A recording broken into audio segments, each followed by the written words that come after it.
Mr. Chair, the Prime Minister so badly wanted to win a seat on the United Nations Security Council. He made it a campaign promise in 2015. He spent the last 5 years selling out Canadian principles, cozying up to dictators and despots. He's even sent Canadian soldiers into harm's way to curry favor at the UN. Last night must have been a devastating blow to the Prime Minister. Simple question, was it worth it?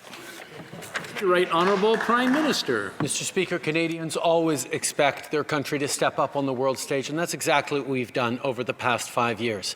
With our engagement on fighting climate change, on peacekeeping, on advancing the cause of women's equality, on development assistance and trade and economic growth, Canada has continued to engage in the world, and we will continue to engage constructively and positively in the world stage.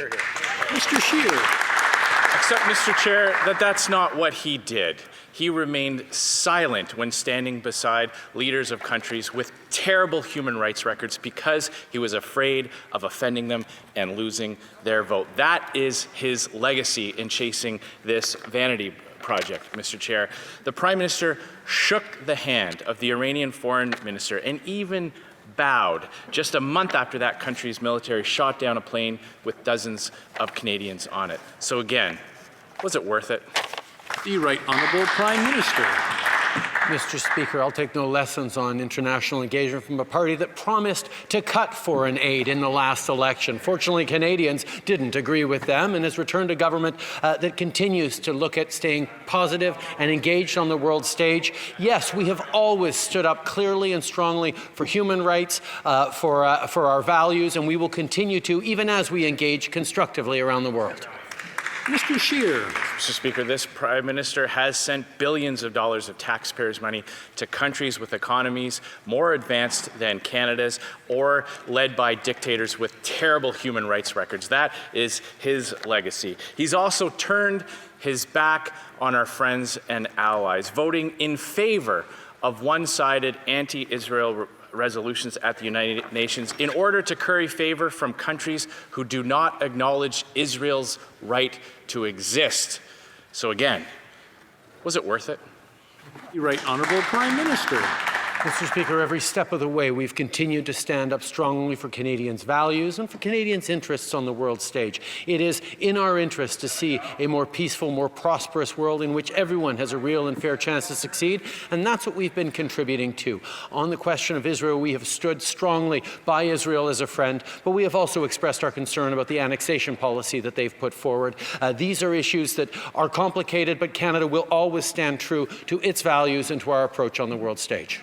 Scheer. Mr. Speaker, this House voted to list the IRGC, the Iranian Revolutionary Guard Corps, as a terrorist entity.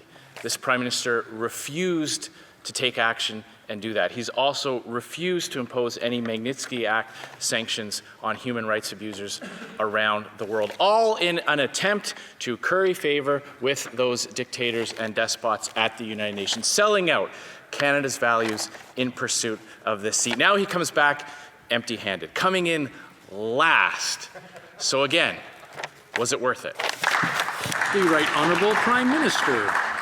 Mr. Speaker, it is always worth it for Canada to step up on the world stage. It is always worth it for us to reach out and fight for things like fighting climate change, fight for things like women's equality, fight for things like protecting our oceans, fighting for opportunities for Canadians around the world and opportunities for the vulnerable around the world. Mr. Speaker, Canadians expect their government to step up on the world stage, and that's exactly what we did. Hear, hear.